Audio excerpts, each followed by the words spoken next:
사무자가 이행을 하지 않습니다. 이행을 하지 않으면 이때 가서 판결문을 들고 가가지고 강제로 두들겨 패거나 장기를 냈다가 팔아버린다. 이런 건 그래서 계약이 깨지고 싸움이 나는 건 원하지 않은 거니까 원하지 않은 건 국가가 해결하는 거야. 원하는 건 상황을 당하지 않도록 열심히 공부해서 주택관리사 자격을 취득해서 관리소장님으로 활동을 하시는 훌륭한 분들이 되셨으면 좋겠습니다. 자, 이 교시입니다. 교재 127쪽 오른쪽에 보시면은요, 법인의 능력 이렇게 나와 있어요.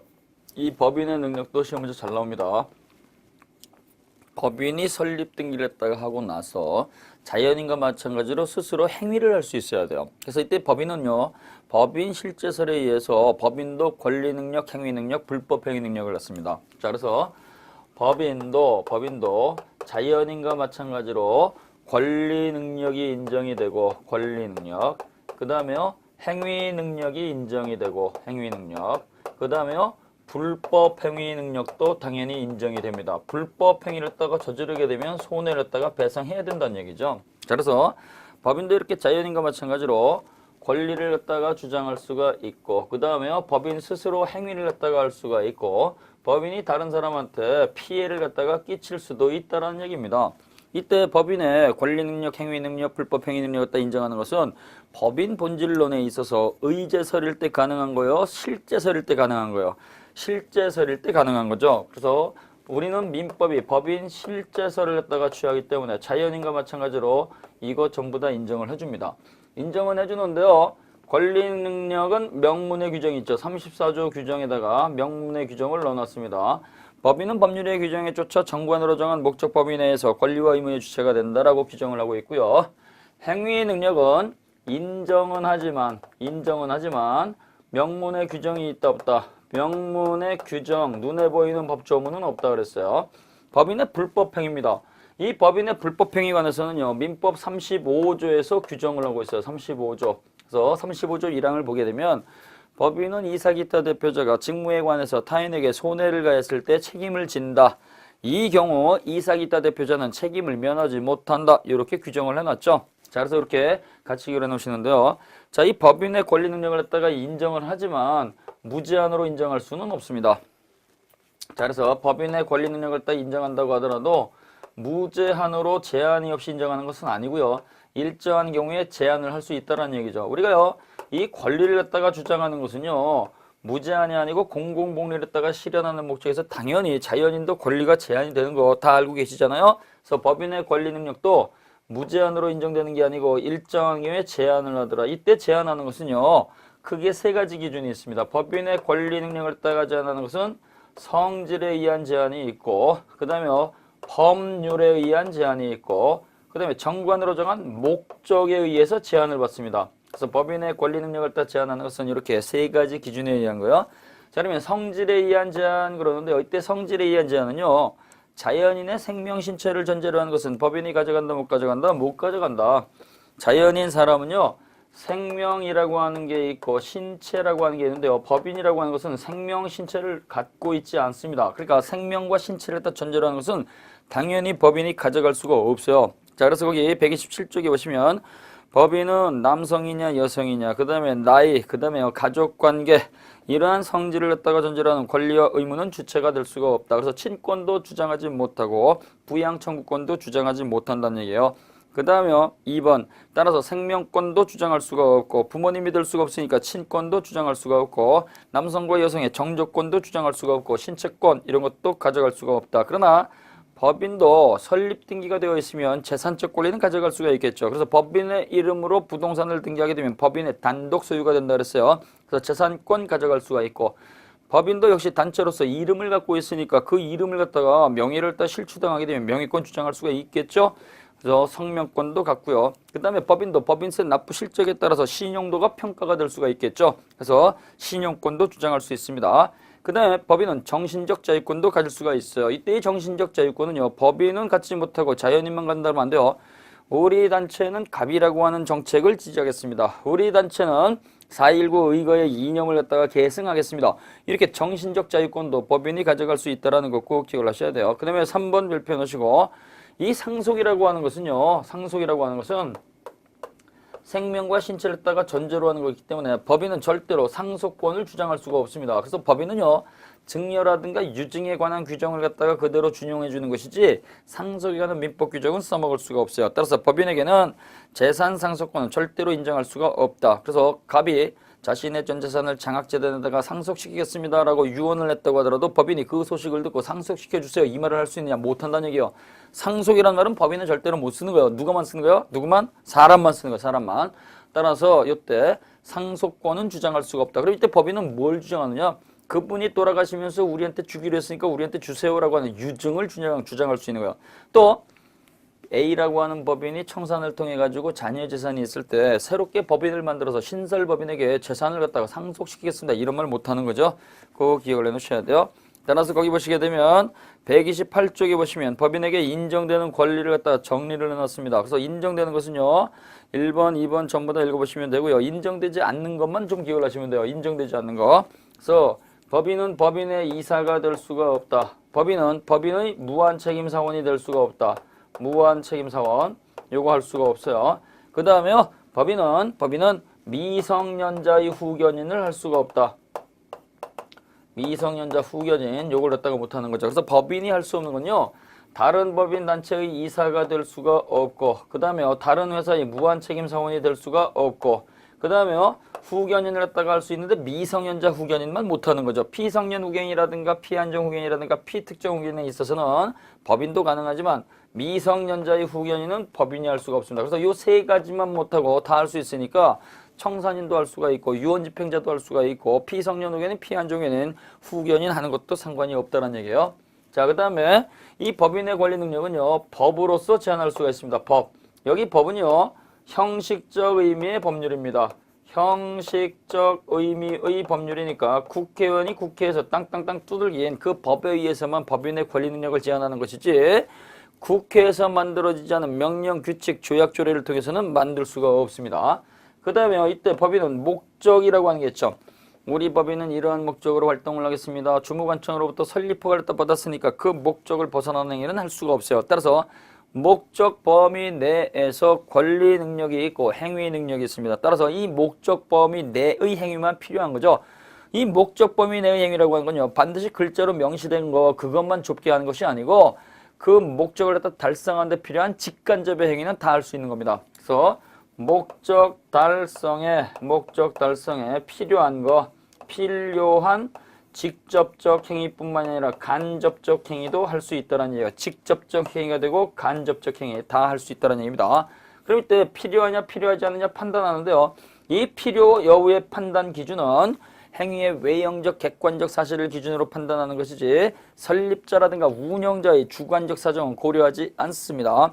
따라서 민법상 비영리 법인은요. 비영리를 목적으로 한다 이렇게 돼 있다고 하더라도 그 비영리의 목적을 딱 위반하지 않으면 어느 정도의 영리행위도 할 수가 있어요. 가장 대표적인 것이 부속 대학병원을 운영하는 경우죠. 그래서 학교재단법인은 분명히 비영리인데요. 그 학교재단법인의 운영자금을 갖다가 만들 목적으로 부속병원 운영하는 것은 그 목적을 갖다가 벗어나는 것이 아니다. 그러나 중요한 건요. 목적 달성에 필요한 것만 하기 때문에 목적 달성에 필요한 건 직접적이든 간접적이든 할 수가 있고 필요성 판단 기준은요. 외형적으로 객관적으로 판단하는 것이지 설립자라든가 운영자의 주관적 가치는 절대로 고려하지 않는다. 꼭 기억을 하셔야 돼요. 자, 이렇게 가지고 법인의 권리 능력을 갖다가 우리가 무제한으로 인정되지 않고 제한적으로 인정이 된다. 그래서 성질에 의한 제한이 있고 법률에 의한 제한이 있고 목적에 의한 제한이 있었어요. 그 다음에 법인 자신의 행위도 역시 인정이 된다는 얘기죠. 법인 자신의 행위 능력인데요. 인정은 하지만 명문의 규정이 없다는 얘기는요. 정관으로 정한 목적 범위 내에서 권리와 의무를 갖다가 가져가고 행위를 할 수 있기 때문에 법인은 자연인과 달리 권리 능력과 행위 능력이 일치한다 그랬어요. 일치하기 때문에 똑같은 조문을 갖다가 연달아 둘 필요는 없다는 얘기죠. 그럼 법인 자신의 행위가 되기 위해서는 어떠한 요건을 갖춰야 되느냐? 여긴 두 가지 요건을 갖춰야 돼요. 목적 범위 내의 행위이어야 되죠. 목적 범위 내의. 따라서 목적을 딱 벗어나게 되면 법인에 대해서는 무효가 되는 겁니다. 그 다음에 반드시 대표기관의 행위여야 돼요. 대표기관. 반드시 대표기관이 법인의 이름으로 저질렀을 때 법인 자신의 행위가 되는 것입니다. 삼성이라고 하는 법인이 있고 삼성이라는 법인의 대표기관이 삼성의 이름으로 저질렀을 때 그 목적 법인의 행위는 전부 다 삼성 법인의 행위가 된다는 얘기예요. 따라서 요 두 가지 요건을 갖춰야 돼요. 목적을 벗어나면 법인에 대해서 무효. 그 다음에 반드시 대표기관이 저질러야 되기 때문에 대표기관이 아닌 것들이 저질렀을 때는 법인의 행위가 아니라는 겁니다. 그래서 이때 대표기관은 크게 6가지 명칭이 있습니다. 이사가 있고 임시이사가 있고 그 다음에 특별대리인이 있고 특별대리인 그 다음에 청산인이 있고 청산인 직무대행자 그 다음에 사실상 대표자 그래서 이렇게 6가지 명칭만 법인의 대표기관이라고 합니다. 이것 말고는 전부 다 법인의 대표기관이 아닙니다. 대표권 없는 이사라든가 그 다음에 임의대리인이라든가 그 다음에 지배인이라든가 사원총회라든가 감사와 같은 거 이러한 것들은 법인의 대표기관이 아니기 때문에 법인의 대표기관이 아닌 것들이 저질렀을 때에는 법인 자신의 행위가 아니라는 겁니다. 따라서 이때 활동 중인 법인의 대표기관 따라서 설립 등기 시부터 해산 등기 전까지는 이사가 대표기관이 되는 거예요. 임시이사는요. 정관 또는 총회의 결의로서 정해놓은 이사의 머릿수가 부족함이 있을 때죠. 그래서 우리 법인의 이사는 5명으로 하겠습니다. 정해놨는데요. 그 5명 이사 가운데 3분이 해임됐다 또는 3분이 비행기 타고 가다가 추락이 돼서 생사불명이 됐다 그러면 공석이 돼버리죠. 그 공석이 된 거 결원이 있었을 때 이해관계인 또는 검사에 청구해서 법원이 선임하는 임시적 기관을 임시이사라고 해요. 그래서 결원이 있을 때입니다. 결원. 머릿수가 부족했을 때죠. 그 다음에 특별대리인입니다. 특별대리인은요. 이해상반행위가 있을 때요. 이해상반행위. 이익과 손해가 서로 상반되는 경우죠. 그래서 이해상반행위가 있을 때는 이해관계인 또는 검사에 청구해서 법원이 선임해 줍니다. 그래서 이해상반행위는 뭐냐? 법인의 이사가요. 법인과 직접 계약하는 경우에요. 법인의 토지를 이사가 산다. 그러면 자기가 싸게 살려고 하겠죠. 그 다음에 법인의 이사가요. 자기의 부동산 건물을 갖다가 법인에게 판다. 그럼 비싸게 팔려고 하겠죠. 또 법인의 이사가 자기의 월급을 올리려고 한다. 그럼 왕창 뜯어내려고 하겠죠. 이러한 것들은요. 법인에게 피해를 갖다가 줄 수 있는 것이기 때문에 그 당해 이사는 대표권이 아예 처음부터 없습니다. 그래서 여기서 주의할게요. 이해상반행위가 있으면 법인의 이사는 대표권을 제한할 수 있다고 하면 안 돼요. 대표권 자체가 없습니다. 그 다음에 청산인이죠. 청산인은 청산법인의 대표기관입니다. 해산 등기를 하고 청산 사무가 종결되기 전까지 활동하는 대표기관이고요. 직무대행자는요. 법원이 기존의 이사 대표권 직무수행을 정지시키는 거예요. 사원들이 와가지고 저놈 대표권 정지시켜주세요. 문제가 있습니다. 그래서 법원이 그걸 갖다가 살펴보고 야, 너 문제가 있으니까 대표권 행사하지 마. 너 업무집행 정지해. 정지시켜버리게 되면 살림꾼이었으니까 법원에서 다른 사람을 뽑아주겠죠. 그래서 저놈을 갖다가 직무수행을 때 정지시켰으니까 네가 가라 해가지고 법원이 뽑아준 사람을 직무대행자란 말을 쓰는 거예요. 이때의 직무대행자는요. 이때 매일같이 보통 일상적으로 반복되는 통상사무만 처리할 수가 있고요. 매일같이 일상적으로 반복되는 게 아니고 새롭게 계약을 하거나 그 다음에 새롭게 소송을 하는 행위는 반드시 법원의 허가를 받아야 됩니다. 따라서 직무대행자는 매일 보통 반복되는 행위만 한다. 창설적으로 새롭게 권리를 발생시키는 창설적 행위는 할 수가 없다. 이때 초과행위 창설적 행위를 할 때는 법원의 허가를 받아야 된다. 허가받지 않고 저질렀을 때 그 법인은 그 사실을 모르는 선의 제3자에게만 책임을 지고 알고 있는 자한테는 책임을 지지 않습니다. 그 다음에 사실상 대표자, 요놈은 누구냐? 사실상 대표자는요. 바지를 내세워서 뒤에서 조종하는 나쁜 놈들입니다. 이 바지를 갖다 내세우게 되면 뒤에서 조종하는 놈이 대표기관이겠죠. 그래서 사실상 대표자. 자, 그래서 우리가 법인 자신의 행위가 되기 위해서는요. 정관으로 정한 목적 범위 내의 행위일 것, 그 다음에 반드시 대표기관의 행위여야 돼요. 자, 그 다음에 법인의 불법행위입니다. 이 법인도 법인의 이름으로 계약을 해가지고 다른 사람한테 당연히 손해를 끼칠 수 있다는 얘기입니다. 또 법인의 대표기관이 직무를 갖다가 수행을 하다가 타인에게 손해를 끼칠 수도 있다는 얘기예요. 법인의 이사가 계약을 갖다가 체결하러 가다가 다른 사람을 갖다가 교통사고를 일으켰다. 그러면 또 당연히 법인 자신의 불법행위가 된다는 얘기죠. 그러면 이때 법인도 불법행위를 저질러가지고 손해를 끼칠 수 있는데요. 이 법인의 불법행위가 되기 위해서는 어떠한 요건을 갖춰야 되느냐. 자, 그래서 보시게 되면은 교재 불법행위 관련된 것이 바로 129쪽에 나와 있죠. 자, 조문을 갖다가 한번 보세요. 조문 제35조 법인의 불법행위 능력입니다. 1항입니다. 법인은 이렇게 되어 있으니까 모든 법인이겠죠. 구별이 없잖아요. 그래서 모든 법인은 이사기타 대표자가로 쳐주시고 대표기관이 이렇게 써놓으셔야 돼요. 대표기관이 그 직무에 관하여 직무 동그라미 넣으시고 타인에게 가한 손해를 배상할 책임이 있다. 따라서 대표자가 자기에게 가한 손해가 아니란 얘기예요. 타인이죠. 타인에게 가한 손해를 배상할 책임이 있다. 손해 동그라미 넣으세요. 따라서 법인의 불법행위가 성립하기 위해서는요. 대표기관이 저질렀을 것, 그 다음에 직무에 관련된 행위일 것, 그 다음에 손해가 발생할 것, 요 세 가지 요건입니다.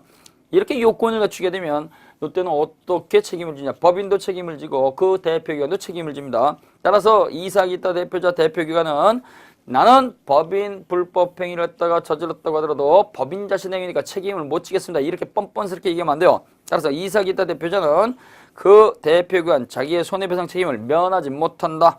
그 다음에 2항입니다. 법인의 목적 범위 외의 행위로 인하여 즉 목적을 벗어난 거죠.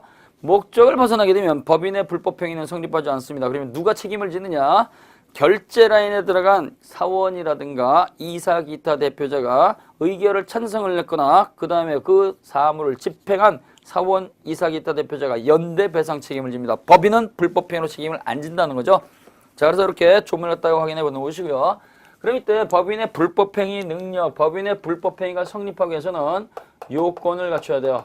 법인의 불법행위가 성립하기 위한 요건, 눈에 보이는 게 세 가지가 있었죠. 법인의 이사기타 대표자일 것. 이사기타 대표자니까 뭐요? 대표기관이겠죠. 대표기관이 저질렀을 것, 대표기관. 이때 직무와 관련성이 있어야 된다는 거죠. 직무 관련성은요. 외형상 직무 관련성입니다. 겉으로 볼 때 직무 관련성만 있으면 되는 거고요. 그 다음에요. 다른 사람 타인에게 손해를 발생시켜야 돼요. 손해 발생. 요 세 가지 요건이 있어야 됩니다. 근데 이건 이제 35조 1항에 눈에 보이는 건데요. 손해 발생이 되기 위해서는요. 민법 750조 일반 불법행위 요 요건도 갖추고 있어야 돼요. 손해가 발생하기 위해서는 반드시 대표기관 자신이 아니고 타인이죠.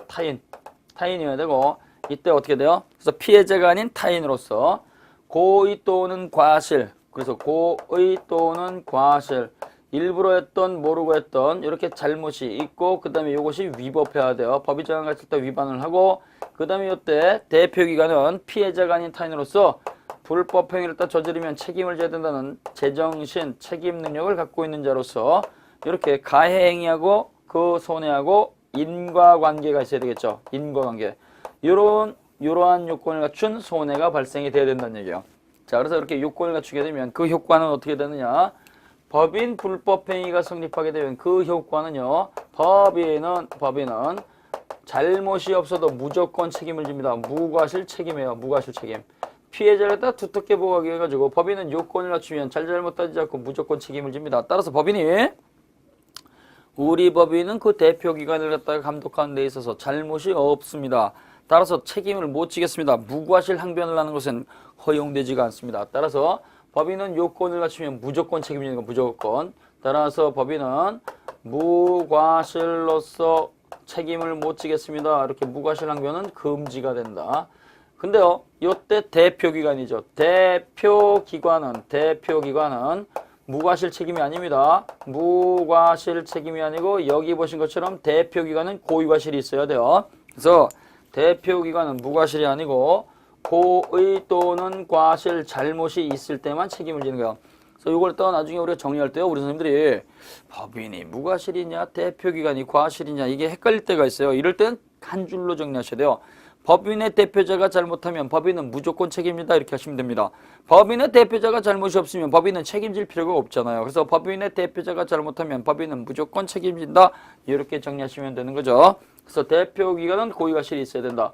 그럼 이때 양자의 책임은요. 피해자가 자유롭게 선택할 수 있습니다. 양자는 부진정 연대 채무를 지게 됩니다. 연대 채무. 그래서 부진정 연대 채무예요. 부진정 연대 채무라고 하는 것은요.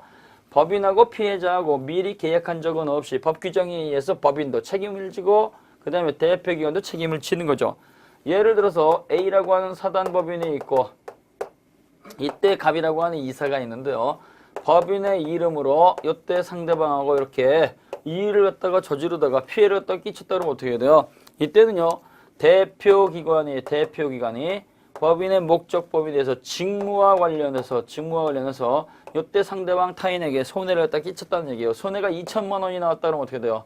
이렇게 손해가 발생이 됐으니까 법인의 대표기관이 피해자가 아닌 타인으로서 고의 또는 과실 위법하게 책임 능력 있는 상태에서 저지르게 되면 원인과 결과가 있으니까 당연히 물어줘야 된다는 얘기요. 이때 법인의 불법행위니까 법인 네가 물어내 이렇게 했더니 우리는 관리감독상 잘못이 없으니까 책임 못 지겠습니다. 이런 얘기 못 한다는 얘기예요. 무조건 무과실 책임이에요. 물어줘야 돼요. 근데요. 이 법인이 재산이 없다 그러면 어떻게 돼요? 재산이 없다 그러면 피해자가 보호를 못 받잖아요. 이랬을 때에는 대표기관 개인한테 갈 수도 있다는 얘기예요. 네가 나한테 불법행위 저질렀으니까 물어내. 그랬더니 이놈이 뻔뻔스럽게 법인의 불법행위니까 내 불법행위가 아닙니다. 나는 따라서 책임이 없습니다. 이렇게 말할 수가 없어요. 왜? 그걸 방지하기 위해서 이사기타 대표자는 이 경우에 책임을 면하지 못한다 이렇게 돼 있죠. 따라서 이때 얘도 책임을 지고 얘도 책임을 지는데요. 이 양자의 책임은요. 미리 요 피해자하고 계약을 해가지고 법인의 대표기관이 잘못이 있게 되면 우리 둘이서 연대 책임을 지겠습니다라고 계약한 적은 없어요. 계약을 하게 되면 연대 책임 이런 말이 나오지만 계약이 없이 책임지니까 부진정이란 말을 쓰는 거예요. 부진정. 그래서 부진정 연대 채무이기 때문에요. 피해자는 법인을 선택해서 물어내야 할 수도 있고 그 다음에요. 가의 대표기관을 갖다가 선택해서 물어내야 할 수도 있다는 얘기예요. 그러나 이렇게 선택적으로 청구하는 건 가능하지만 더블로 받는 건 안 되죠. 법인에 가서 2천만 원을 갖다 전부 다 배상받으면 목적이 달성이 됐으니까 그걸로 끝나는 것이지 너도 물어내 해가지고 2번 이렇게 받는 건 허용되지 않습니다. 그래서 중첩적 청구는 허용되지가 않습니다. 자, 그래서 이렇게 부진정 연대 책임이다. 그럼 이때 법인이 전부 다 물어줬습니다. 법인이 전부 다 물어주게 되면 어떻게 돼요? 그때는요. 요 을에게 법인이 전부 다 물어줬지만 실질적으로 법인이 뛰어다니면서 이때 불법행위 저지른 건 아니기 때문에 내부적으로는 구상권 행사를 할 수 있는 거예요. 구상권. 그래서 내부적으로는 구상권을 행사할 수가 있다. 이 구상권 행사의 근거는요. 부진전 연대 책임이 때문에 그렇다. 그러면 안 되겠죠. 구상권 행사의 근거는요. 선관주의 위반을 근거로 하는 거예요. 선관주의 그러면 선량한 관리자의 주의 의무를 줄여놓은 거라고 그랬죠. 선량한 관리자의 주의 의무 줄여서 선관주의 그런데요. 선관주의는 타인 재산을 갖다 관리할 단어라고 그랬어요. 다른 사람 재산을 갖다 관리했을 때는 내 거니까 조금 손해보고 말지 이런만 먹으면 안 된다 그랬죠. 따라서 다른 사람 재산을 갖다 관리하면서 손해를 끼쳤으니까 제대로 관리 못한 겁니다. 제대로 관리 못한 거죠. 법인이라고 하는 타인 재산을 갖다 관리하면서 손해를 갖다 끼쳤으니까 당연히 선관주의를 제대로 이행하지 않았으니까 선관주의 의무 위반을 근거로 물어내라고 한다는 얘기죠. 자, 그러면 이렇게 구상권을 갖다가 행사를 합니다. 근데요, 목적을 갖다가 벗어났다 그러면 어떻게 돼요? 목적을 갖다가 벗어났다 그러면 그때는요, 법인의 불법행위는 성립하지 않고 그 결제 라인에 들어가서 그 의결을 찬성했거나 그 의결을 집행한 사원, 이사, 기타 대표자가 연대 배상 책임을 지는 거예요. 근데요, 이때 법인의 이름으로 대표기관이 저지른 게 아니고 대표기관 아닌 자들이 저질렀을 때에는 법인의 불법행위 성립하지 않겠죠. 대표기관이 직무에 관해서 손해를 끼쳐야 되는데요. 이때 대표기관이 아닌 자들이 저지르게 되면 이때는 사용자 배상 책임을 지는 거예요. 대표기관이 아닌 자들이 그래서 우리가 뭐 대리라든가 그 다음에 주임이라든가 팀장이라든가 이러한 사람 그 다음에 사원총회라든가 감사라든가 이런 대표기관이 아닌 자들이 저지르게 되면 이때는 법인의 불법행위가 아니고 사용자로서 즉 지시한 자로서 관리 감독 책임을 지는 거죠. 그래서 사용자로서의 감독 책임을 지는 거죠. 감독 책임. 그래서 대표기관이면 불법행위란 말을 쓰고 대표기관이 아니면 사용자 배상 책임이 문제가 되는 거예요. 자, 이 경우에 법인의 불법행위가 성립했는데요. 이때 법인의 불법행위가 이렇게 성립이 됐는데 요게 요 대표기관인 개인 사리사욕을 도모하기 위해서 요 일을 갖다가 저질렀다. 그 다음에요. 요 대표기관이 법인의 이름으로 저질렀는데요. 강행규정 위반 행위로서 강행규정을 갖다가 위반해서 법률을 갖다가 저질렀다. 그렇다고 하더라도 직무 관련성이 있으면 이것과 상관이 없이 법인은 불법행위로 책임을 져야 된다는 게 대법원 판례입니다. 그래서 우리가 법인의 대표기관이 외형상 직무 관련성을 갖다가 인정이 된다고 하더라도 나중에 사리사욕 도모가 밝혀지거나 강행규정 위반 행위 밝혀지게 되면 이때 법인은 불법행위로 책임을 안 진다. 그러면 틀리는 거예요.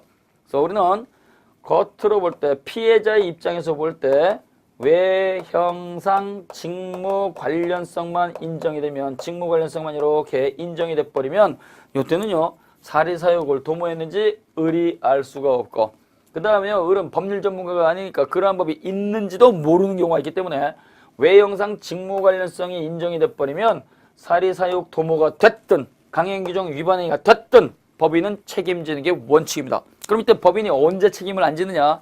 이때는요 상대방 피해자가 이미 직무 범위를 했다가 벗어났다는 사실을 알았거나, 그래서 상대방이 이미 직무를 했다가 벗어났다는 사실을 갖다가 알았거나, 그 다음에 중대한 과실로, 커다란 잘못이죠. 중대한 과실로 알지 못한 경우, 그래서 중대한 과실로 알지 못한 경우에는 이때는 법인이 책임을 진다 안 진다? 이때는 법인이 책임을 안 집니다. 따라서 상대방 피해자라고 하더라도 이미 직무를 했다가 벗어났다는 사실을 알았거나, 그 다음에 그래서 커다란 잘못이죠.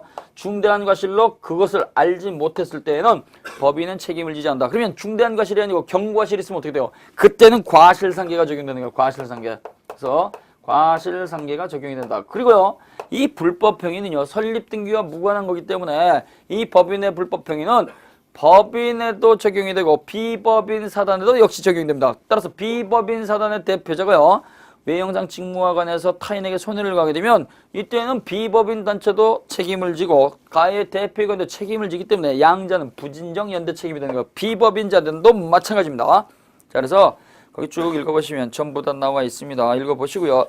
자, 그 다음에 보시게 되면 132쪽에 법인의 기관이라고 하는 게 있습니다. 자, 이 법인의 기관도 우리가 시험에서 잘 내요. 저 법인이라고 하는 것이 자연인과 마찬가지로 직접 뛰어다니는 게 아니고 법인 명함을 가지고 사람들이 뛰어다니는 거죠. 따라서 이때 법인은 스스로 뛰어다니는 게 아니니까 법인의 이름으로 명함을 가지고 뛰어다니는 자연인이 있어야 된다는 얘기예요. 이 자연인을 갖다 우리가 법인의 기관 그렇습니다. 그래서 이 법인의 기관이라고 하는 게 있는데요. 이 법인의 기관은 대표기관으로서 이사가 있습니다. 이사. 그 다음에요 감독기관으로서 감사가 있고요. 그 다음에 사단법인에 있어서는 최고 의사결정기관으로서 사원총회가 있습니다. 사원총회입니다. 사원총회. 자, 그래서 이렇게 세 가지 기관이 있어요. 자, 그래서 모든 법인에 있어서 이사는요 요거는 상설 필수기관입니다. 그래서 매일같이 언제나 존재해야 되겠죠. 상설 필수기관. 자, 이 감사라고 하는 감독기관이 있어요. 이 감독기관은요 상법상 영리법인에 있어서는 매일같이 돈 들어오고 나가기 때문에 요거는 매일같이 눈 뜨고 지켜야 됩니다. 그래서 상법상 영리법인의 감사는 얘는 상설 필수기관이에요. 상설 필수기관. 근데요 민법상 비영리법인에 있어서는요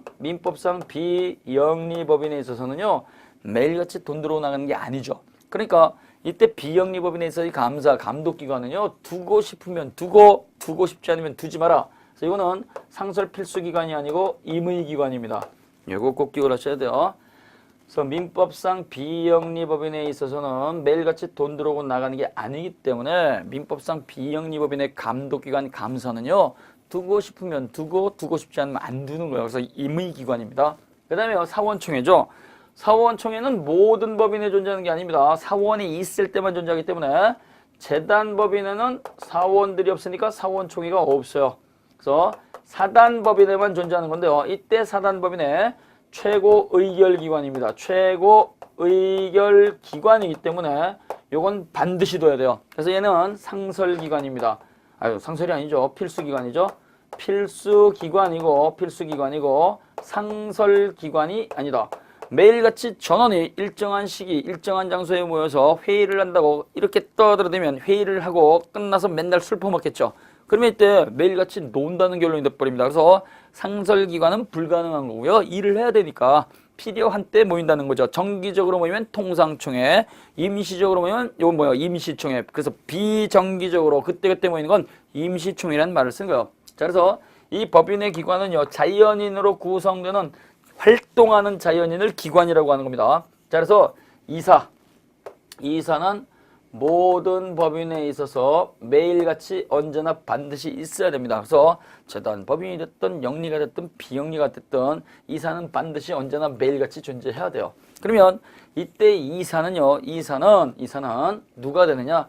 반드시 모든 법인에 있어서 자연인 살아있는 사람만 이사가 될 수가 있고 법인은 법인의 이사가 될 수가 없다 그랬습니다. 법인이 할 수 없는 게 다른 법인의 이사를 못하고 다른 회사의 무한책임상은 못하는 것이고 미성년자의 후견인 못한다 그랬죠. 그것만 빼고는 다 할 수 있어요. 그래서 자연인만 이사가 될 수가 있는 것이고 법인은 법인의 이사가 될 수가 없고 이때 자연인이 이사를 한다고 하더라도 자격정지라든가 법정형을 했다가 자격상실이라든가 법이 정한 형벌을 했다가 받지 않아야 돼요. 자격정지라든가 자격상실을 했다가 받게 되면 그때는 어떻게 돼요? 문제가 있죠. 문제가 있는 사람이 오게 되면 재산 관리를 했다가 제대로 못하고 재산을 빼먹을 수 있다는 얘기입니다. 자, 그래서 이 이사에 대한 걸 갖다가 교과서로서 정리를 갖다가 해보도록 합니다. 132쪽에 보시면은요. 자, 1번 이사 이렇게 되어 있죠. 모든 법인이 이렇게 되어 있습니다. 모든 법인의 필수적 상설기관이 이렇게 되는데요. 뭐 엎어치나 매치나 상설적 필수기관이 됐든 필수적 상설기관이 됐든 다 똑같은 말입니다. 자, 그래서 거기 57조 조문 아주 중요한 게 나와 있습니다. 법인은 이사를 두어야 한다. 상설 필수기관이기 때문에 두어도 되고 안 두어도 되는 게 아니죠. 그래서 거기 법인 동그라미 넣으시고요. 모든 법인이죠. 그래서 이렇게 법인 두 글자가 나오면 구별이 없이 그냥 모든 법인 이렇게 하는 거예요. 이사를 두어야 한다고 가르쳐두시고 이사를 두어야 한다. 여기다가 빨간색으로 별표해 놓으셔요. 왜 그러느냐? 이걸 갖다가요. 법인은 이사를 둘 수 있다. 이렇게 문제를 냅니다. 그러면 틀린다는 얘기요. 둘 수 있다는 얘기는요. 두어도 되고 안 두어도 된다는 이상한 선택이 돼버리는 거예요. 그래서 이사를 둘 수 있다 그러면 큰일 나기 때문에 이사를 두어야 한다. 꼭 기억해 놓으셔야 돼요. 자, 그 다음에요. 133쪽 오른쪽에 보시면 자, 자연인만 이사가 될 수가 있고 그 다음에 자격정지, 자격상실에 법이 정한 형벌을 받은 사람은 이사가 될 수가 없다. 이사의 숫자는 그 단체가 자유롭게 결정할 수가 있고 한 명으로 하든 두 명으로 하든 세 명으로 하든 그 다음에 이사의 임기도 자유롭게 정할 수가 있다. 그럼 이때 이사를 갖다가 어떻게 뽑을 것이냐, 어떻게 내보낼 것이냐, 선임과 해임이죠. 그래서 선임은 임명이고 그 다음에 해임은 면직입니다. 이걸 다 줄여가지고 우리가 이사의 임명과 면직 그러죠. 임면에 관한 규정이에요. 이거는 정관 필수적 기재사항이고 등기사항이 아닙니다. 이사의 성명과 주소는 반드시 설립등기 시 등기를 해줘야 됩니다. 등기를 해야 되는데 등기를 또 하지 않으면 어떻게 돼요? 설립등기 자체가 떨어지지 않겠죠. 근데 이제 등기를 했습니다. 갑이라고 한 사람을 따가 이사로 선임을 했습니다. 이 갑이라고 한 사람의 이름과 주소를 따 등기를 했는데 갑이 해임당했다, 잘렸다 그러면 어떻게 돼요? 그때는 새로운 이사로서 변경을 해줘야 되겠죠. 변경 등기를 따가 하지 않게 되면 그때는 대외적으로 대항하지 못한다는 거 기억을 하셔야 돼요. 따라서 해임된 갑이라고 한 요 이사가요. 법인의 이름으로 다른 사람과 계약을 하게 되면 이때 법인은 선악을 불문하고 무조건 책임을 져야 된다는 거 같이 기억을 하셔야 됩니다. 갑이라고 한 이사를 갖다가 성명과 주소를 등기했는데 갑이라고 하는 이사가 해임당해서 이렇게 물러났을 때 그걸 갖다가 을이라고 하는 신임이사로 변경 등기하지 않으면 대외적으로는 갑으로서 갑이 을로 바뀌었어 이런 말을 못한다는 얘기예요. 따라서 변경 등기하지 않으면 그 해임당한 갑이라고 하는 종전의 이사가 법인의 이름을 도용을 해서 계약을 했을 때에는 변경 등기하지 않은 게으른 법인은 그 상대방이 그 사실을 알았든지 몰랐든지 선악을 불문하고 무조건 책임져야 된다. 항상 기억을 하셔야 돼요. 그 다음에요. 이사의 직무권한이라고 하는 게 있어요. 자, 이 이사의 직무권한인데요. 이사는 어떤 걸 갖다가 직무를 갖다 수행을 하느냐. 대외적으로 이사는 법인을 대표하는 법인의 대표기관이죠. 그 다음에요. 대내적으로 뭐예요? 법인의 사무를 갖다 집행하는 살림꾼입니다. 따라서 업무집행기관이에요. 업무집행기관. 자, 근데 이때 법인의 대표기관인데요. 이때 대표권 행사는요. 각자 대표가 원칙입니다. 이사가 3명이 있다, 5명이 있다. 그래도 자기 업무 분야에 있어서는요. 각자 대표가 원칙이에요.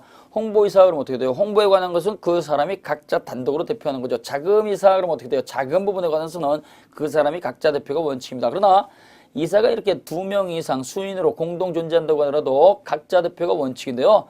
정관에 별도의 규정이 있을 때에는 공동대표가 인정이 됩니다. 우리 법인의 이사라고 하더라도 각자 단독으로 대표하지 못하고 요것만큼은 다 같이 해주세요라고 했을 때 그러면 그건 정해져 있으니까 또 사원총회 결의가 있었을 때 이랬을 때는 예외적으로 공동대표입니다. 그래서 여기서 정할 것은요. 우리 선생님들이 기억할 게 각자 대표가 원칙이지만 예외적으로 정관 규칙에 정해져 놨거나 사원총회 결의가 있었을 때는 예외적으로 공동대표를 한다 이렇게 하시면 돼요. 그 다음에 대내적으로 업무집행이죠. 대내적으로 업무집행은 당연히 공동집행입니다. 다같이 머리를 맞대고 그 법인을 위해 가지고 의논해가지고 업무집행하는 거예요. 대외적으로는 각자 대표를 원칙으로 하지만 대내적으로는 당연히 머리를 맞대고 같이 해야 돼요. 그래서 대내적 업무집행은 공동집행인데요. 정관에 별도의 규정이 없으면 이사 과반수의 찬성으로 하는 겁니다. 이사 과반수의 찬성으로 한다. 자, 근데 여기 이사의 직무관에서 이제 제일 중요한 것이 바로 이사의 대표권입니다. 대표권. 이 법인 이사의 대표권이라고 하는 게 있는데요. 이 대표권은 제한을 할 수가 있습니다. 자, 그래서 이사의 대표권 제한이 존재하게 되면 이 대표권 제한은요, 반드시 정관에 기재해야 돼요. 이사의 대표권을 따라 제한을 하게 되면 그 제한은 구두로 제한하는 거, 말로 제한하는 거, 이건 전부 다 효력이 없어요. 무조건 정관이라고 하는 서면에 의해서 제한을 해야 됩니다. 정관의 대표권 제한을 기재해야지만 이게 유효입니다. 이 정관이라고 하는 것은 법인 단체의 규칙에 불과한 거기 때문에 정관의 대표권 제한을 딱 기재해서 효력이 있는 것은 이건 어디까지나 대내적으로만 효력이 있습니다. 따라서 그 단체 구성원이 아니면 단체 규칙을 알 수가 없으니까 이걸 갖다가 대외적으로 주장하기 위해서는요, 반드시 설립 등기 시 등기를 해야 돼요. 등기를 갖다 해야지만 그때는요, 제3자에게 대표권 제한의 효력을 가지고 대항할 수가 있다라는 얘기죠. 그래서 정관에 기재를 해야지만 효력이 있는데 그 기재의 효력은 내부적으로만 효력이 있고 대외적으로 주장하기 위해서는 반드시 등기를 해야 돼요. 등기를 했다가 하도록 했는데 등기를 하지 않으면 게으른 법인이죠. 이때 등기를 했다 하지 않으면 그때는요, 상대방 제3자가 그 대표권 제한의 사실을 알았든지 몰랐든지 따지지 않고 알고 있는 놈한테도 법인은 책임을 져야 된다. 이게 대법원 판례입니다. 그래서 선악을 불문하고 등기하지 않게 되면, 등기가 없으면 몰랐는지 알았는지 이걸 갖다가 따질 필요가 없이 법인은 무조건 책임을 져야 돼요. 선악을 불문하고 대항하지 못한다. 대표권 제한을 갖다가 주장하지 못한다는 얘기죠. 아주 중요한 거요. 그럼 이때 대표권 제한하는 형식은 어떤 게 있느냐? 제한하는 형식은, 자, 교재 134쪽 왼쪽에 보시게 되면요, 정관에다가 미리 기재할 수가 있어요. 자, 우리 법인 대표자는 이거 못해 미리 정할 수가 있죠. 근데 이걸 갖다가 미리 모든 걸 예측해서 놓는 건 불가능한 거예요. 10년 뒤의 사정을 어떻게 알 수 있겠어요. 그래서 이때는 그때 제한할 수 있는 게 사원총회 결의로서 제한할 수 있다라고 하는 겁니다. 이때 사원총회 결의로서 대표권을 갖다가 제한할 수 있다고 하더라도 이때 사원총회 결의로 제한하겠다라고 하는 게 정관에 들어가 있어야 돼요. 그 취지가 정관에 들어가 있지 않으면 사원총회 결의로도 제한하지 못한다는 얘기예요. 그래서 정관에다가 미리 정해놓는 방법이 있고, 그 다음에 사원총회 결의로 제한하는 방법이 있고, 그 다음에요, 이해상반행위에서 대표권 자체를 없게 하고, 그 다음에요, 복인권 행사가 제한이 됩니다. 복인권 행사. 자, 이 복인권 행사가 있는데요, 요 복인권 행사 시험 문제 잘 나오죠. 복인권 행사를 갖다가 무제한으로 인정되는 게 아니고 제한을 한다는 얘기예요. 여기 복임권이라는 얘기는 중복해서 임명할 수 있는 권한을 말하는 거죠. 중복해서 임명한다는 얘기는 또 뽑을 수 있는 권한을 말하는 거예요. A라고 하는 사단법인이 있습니다. 이 사단법인이 갑이라고 하는 자한테 대표권을 주는 경우에는 위임계약과 유사한 약속관계가 있는 거예요. 우리가 당신을 믿고 대표권 드리고 싶은데 우리 법인을 위해서 대표자로서 열심히 일해 주시겠습니까? 라고 청약을 하고, 요때 요 부탁을 받은, 청약을 받은 요 갑이라고 하는 사람은요, 내가 그 법인과 뜻이 다르니까 나는 못하겠습니다. 이렇게 거부할 수 있습니다. 그래서 우리 단체의 대표가 되어주세요라고 요청이 들어오면 요때 갑이라고 하는 사람이 싫어요 그러면 대표권 못 주겠죠. 그러나 열심히 할게요 그러면 어떻게 돼요? 승낙을 했죠. 그러니까 믿고 권한을 드릴게요 라고 권한을 주는 겁니다. 이렇게 법인 단체가요, 누군가한테 대표권을 딱 주는 것은요, 이렇게 요청, 계약하는 관계가 있고 권한을 주는 관계가 있어요. 이걸 딱 우리는 위임 그래요. 이렇게 위임이 있으면 뭐요? 법인 단체하고 대표자가 될 놈하고 약속 관계가 있는 거죠. 약속을 했으니까 얘는요, 자기가 직접 하는 게 원칙이요. 직접 하는 게. 근데요, 이때 만약에 직접 하지 않고 다른 사람을 딱 뽑아가지고 내가 법인의 대표자니까 내가 할 수 있는 권한 다 줄게. 네가 알아서 해. 얘를 갖다가 얘가 멋대로 뽑아버리게 되면 뽑은 법인은 기분이 나쁜 거죠. 네가 하겠다고 해가지고 대표권 줬더니 네가 멋대로 다른 사람 뽑았어? 차라리 안 하겠다고 한다면 다른 사람한테 대표자를 맡겼을 텐데 이때 법인은 열받는다는 얘기예요. 따라서 이때 약속 관계가 존재하기 때문에 이렇게 다른 사람을 또 뽑을 수 있는 이 복인권 행사는 당연히 제한이 된다는 겁니다. 제한. 너도 해볼 테냐? 내가 대표자. 내 열심히 할게요. 그러면 내가 시킨 것만 해. 이렇게 특정 사무 처리에 관해서만 예외적으로 복인권 행사가 가능한 거죠. 예외적으로 이렇게 복인권을 행사할 수 있어요. 그래서 포괄적으로 내가 갖고 있는 거 다 줄게. 포괄적으로 권한을 갖다가 이렇게 넘겨주는 건 허용되지가 않습니다. 특정 사무 처리, 특정 사무 처리라든가 특정 재산 처리에 관해서만 이렇게 권한을 넘겨줄 수 있다는 얘기예요. 그럼 이렇게 뽑힌 사람은요, 법인 단체가 권한을 준 게 아니고 요때 요 개인이 준 거죠. 따라서 요때 요 B라고 하는 사람을 갖다가 우리는 법인의 대리인이라고 부르지 법인의 대표기관이 아닙니다. 그래서 요걸 갖다가 의사표시로 뽑았으니까 요걸 임의대리인 그러는 거야. 임의대리인. 그래서 아까 우리가 법인의 대표기관은 6가지가 있었는데요. 이사, 임시이사, 특별대리인, 청산인, 직무대행자, 그 다음에 사실상 대표자 이렇게 있었지. 임의대리인 안 들어가죠. 그래서 이 임의대리인은 법인의 대표기관이 아니고 법인의 대리인입니다. 법인의 대리인. 따라서 법인을 위해서 움직이는 거죠. 따라서 얘가요, 다른 사람하고 이렇게 계약을 갖다 맺게 되면 법인의 이름만 표시하면 되는 것이지 대표이사의 이름을 들어갈 필요가 없습니다. 그럼 이때 법인의 이름으로 계약을 했으니까 효과는 전부 다 법인이 가져가는 거죠.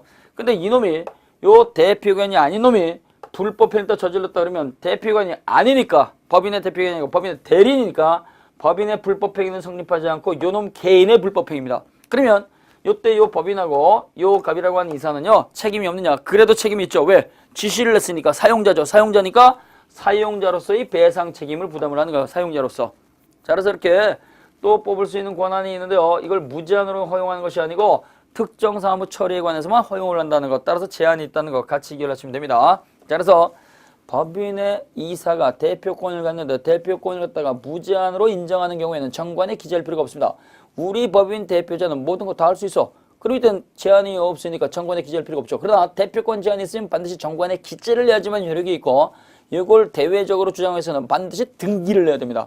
등기를 하지 않으면 선악을 불명하고 제3자에게 대항하지 못한다. 항상 기억을 하셔야 돼요. 그럼 이때 법인 대표권을 갖다가 제한하는 방식은 법인이사의 대표권 제한 방식은 어떤 게 있느냐? 정관에 기재하는 방식이 있고 그 다음에요 사원총회 결의를 통해서 예측하지 못한 걸 갖다가 제한하는 방식이 있고 그 다음에요 이해상반행이 있게 되면 처음부터 대표권이 없고 그래서 이해상반행위가 있으면 대표권을 제한할 수 있다 그러면 틀리는 겁니다.